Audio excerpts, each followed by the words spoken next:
সৃজনশীল পদ্ধতির বদলে সৃজনশীল শিক্ষক তৈরি করতে হবে।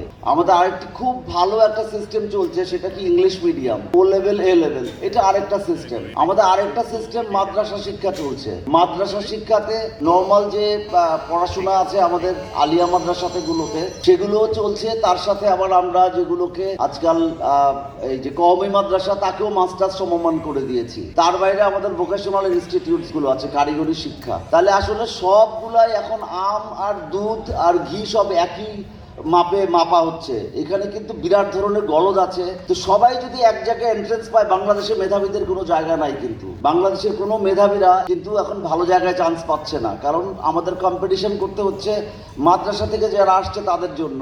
তাদেরকে আমাদের এখানে বিশ্ববিদ্যালয়ে ভর্তি হতে গেলে, বিসিএস পরীক্ষা করতে গেলে বা বিভিন্ন জায়গায় এন্ট্রেন্স পরীক্ষা দিতে গেলে এসএসসি বা এইচএসসি তে জিপিএ কত পায় তার সাথে একটা তুলনা হয়। তো ওরা তো ওখানে আমাদের 95%-এর বেশি পায়। অন্যান্যরা কিন্তু ইংলিশ মিডিয়াম বা ইংলিশ ভার্সন এর কিন্তু অত বেশি পায় না। তারা কিন্তু মেইন স্ট্রিমে ঢুকতে পারছে না। এটা কিন্তু আমাদেরকে মাথায় রাখতে হবে। তো এই শিক্ষা ব্যবস্থা নিয়ে আমাদেরকে ভিন্ন ভিন্ন ভাবনা আমাদেরকে ভাবতে হবে, কি করে আমাদের ছেলেপেলেদের আগিয়ে নেওয়া যায়, এটা কিন্তু মাথায় ঢুকাতে হবে। আরেকটা মূল সমস্যা আমার মনে হয়, সেটা হচ্ছে জিপিএ এর বাম্পার ফলন। এই যে জিপিএ, সবাই জিপিএ 5, এভরিওয়ান ইজ জিপিএ 5, বুঝুক আর না বুঝুক সবাই জিপিএ 5। আমরা যখন এই সিস্টেমটা চালু করেছিলাম 2001 সালে, 2001 সালে জিপিএ পেয়েছিল মাত্র 83 জন। তারপর এটা করতে করতে 1,80,000-এ পৌঁছালো, সবাই জিপিএ 5। আসলে এতে গড়পড়তা করে আসলে মেধার মূল্যায়ন হচ্ছে বলে আমার মনে হয় না। এদিকে আমাদেরকে অবশ্যই নজর দিতে হবে, মানসম্মত চিকিৎসা বাড়াতে হবে, সৃজনশীল পদ্ধতির বদলে সৃজনশীল শিক্ষক তৈরি করতে হবে।